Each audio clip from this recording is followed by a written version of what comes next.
Terpujilah Kristus dari kekekalan masa lampau, masa kini sampai pada kekekalan yang akan datang. Kembali berjumpa dengan saya, Pendeta Jonathan F. Lukulalan, pada hari Minggu 25 Februari tahun 2024. Mari kita minta pertolongan Roh Kudus untuk pemberitaan firman Allah. Tuhan Yesus, kami mau menyampaikan firman-Mu. Urapi hamba-Mu dengan kuasa Roh Kudus-Mu. Para pendengar, Tuhan memberikan penerangan kepada Roh Kudus. Terima kasih Tuhan Yesus. Berfirmanlah karena kami sudah siap mendengarkan firman. Dalam kasih dan pengampunan Kristus kami berdoa. Amin. Mari kita baca firman Tuhan yang diambil dari Matius pasal 4 ayat 18 sampai dengan 22. Namun saya hanya akan membacakan ayat yang ke-19. Tuhan Yesus berkata kepada murid-muridnya, "Mari ikutlah aku, dan kamu akan kujadikan penjala manusia." Demikian firman Allah yang berbahagia kita membaca, mendengar, memelihara, serta melakukan firman Tuhan. Tema kita pada hari ini adalah menjadi penjala manusia. Nah, saudara-saudara yang saya kasih dalam nama Tuhan Kristus, menjadi nelayan yang kesehariannya melaut dan menjala ikan adalah satu-satunya keterampilan yang dimiliki oleh Simon Petrus, Andreas, Yakobus, dan Yohanes. Mereka adalah orang-orang yang sederhana dan tidak mengecap pendidikan formal. Yang mereka tahu hanyalah menjala ikan. Namun, justru orang-orang yang sederhana itulah yang dipilih oleh Tuhan Yesus untuk menjadi murid-muridnya. Dan merekalah yang nantinya akan dijadikan Yesus sebagai penjala manusia. Jadi dari status penjala ikan, naik statusnya menjadi penjala manusia.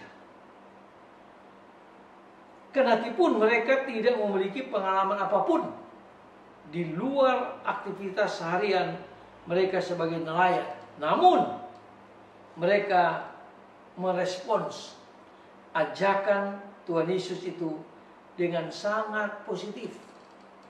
Itu dijelaskan dalam ayat 20 dan ayat 22. Dinyatakan bahwa mereka dengan segera meninggalkan jala, perahu, dan orang tua mereka untuk mengikut Yesus. Mereka meninggalkan zona nyaman untuk menjadi pengikut Yesus dan misinya, tanpa mengetahui seperti apa dan bagaimana perjalanan mereka bersama Tuhan Yesus. Tapi mereka tidak peduli. Mereka tetap beriman kepada Tuhan Yesus. Nah, dalam kisah ini ada dua hal penting yang menjadi penuntun hidup kita. Yang pertama, Tuhan berkenan memakai siapapun dalam rencananya tanpa melihat latar belakang kita. Yang kedua, memberi diri kepada Tuhan Yesus Kristus untuk dipakai dengan tidak ragu adalah awal peran kita sebagai saksi Tuhan Yesus dalam kehidupan setiap hari.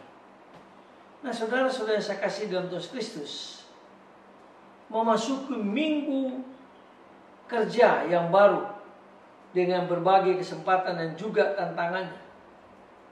Panggilannya Tuhan Yesus bagi kita adalah menjadi saksinya di tengah-tengah kehidupan manusia di dunia ini. Kerja dan karya kita hari ini, yang harus kita lakukan adalah merespons panggilan Tuhan Yesus dengan memberi diri tanpa ragu untuk dipimpin oleh Tuhan Yesus dan dipakai Tuhan Yesus, agar apa yang kita lakukan hari ini menjadi sesuatu yang memuliakan nama Allah Tritunggal atau memuliakan nama Tuhan kita Yesus Kristus. Nah, saudara-saudara yang saya kasih dalam Tuhan Kristus,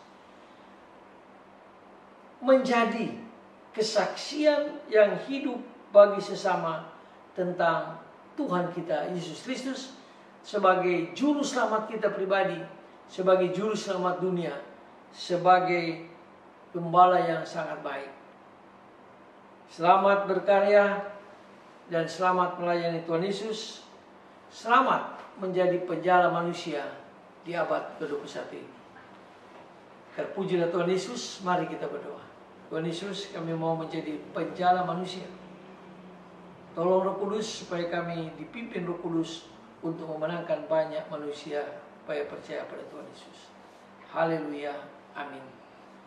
Terpujilah Kristus, sampai berjumpa di kesempatan yang lain. Sip.